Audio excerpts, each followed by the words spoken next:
now they're there, and now they're not. Yeah, so is that enough to make you seasick right there? Those are my mangoes blowing in the wind.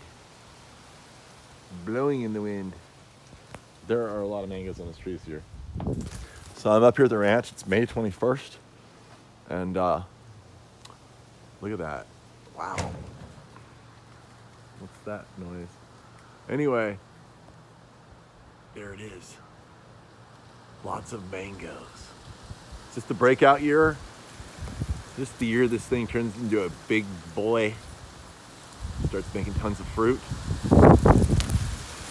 It's kind of hard to frame when the wind's blowing this hard.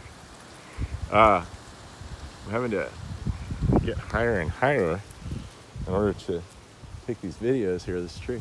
This is becoming a pretty big tree.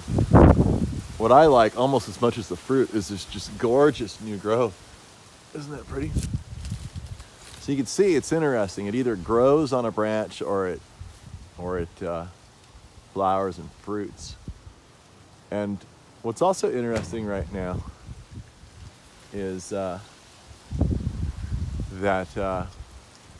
you pretty much have the fruiting happening on the, what would that be? The east side of the tree, and very little or no fruiting and flowering on the other side of the tree. Here's the other side of the tree. But of course, then you get the new growth there. And let's get some commentary. So, what do you think? You've been wanting a mango tree your whole life? Yep.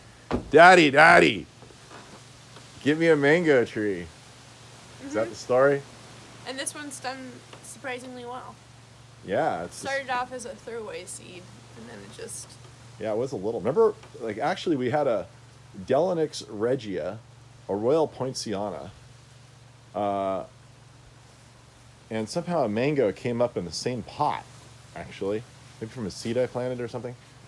And they're both in the same pot, so I put them in the ground. And I'm like, may the best man win, or the best tree win. And the mango one. And it was a competition. And what happened at first, you remember? Well, they were kind of like tied. No, they weren't. No, in 1 year, the Royal Poinciana got huge. Oh, it's true.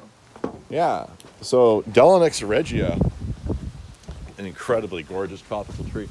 It got huge. It got as big as this mango in 1 year. And the mango was just a little sprout. And then guess what happened the first winter? The Delinix died and the mango survived. And we cut down the Delinix. And then the rest is history, I guess, so to speak.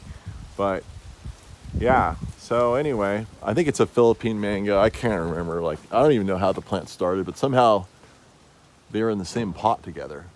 And I don't know why. It was in my greenhouse for a while, and I'm like, well, I guess I'll just plant it here and see who wins the race. So anyway, yeah, hopefully this fruit will hold on the tree.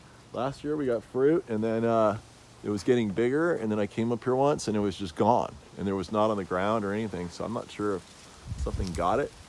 But there's quite a bit of fruit this year, and we're going to give it a lot of water. Hopefully that fruit holds. I'll follow up with some reports. The tree is pretty yellow. I think we're going to fertilize it. I don't think we've ever fertilized it, but it's getting to be a pretty big tree. Look at this. I kind of want shade on this deck. That's why I put this big bootia here. And so I'm looking forward to a huge mango shade tree. I don't know. We'll see how big it gets. The wall's probably going to fall apart eventually here, but the tree will still be here. It's attached to the ground. The caliper on it now is probably about 5 inches of caliper. Here's my hand. That's how big it is.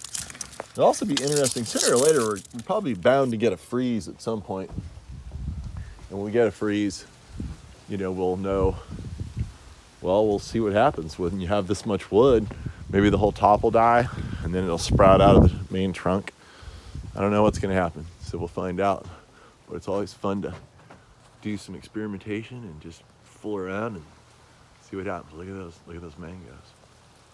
They're about 3/4 of an inch thick right now, May 21st. That's the report.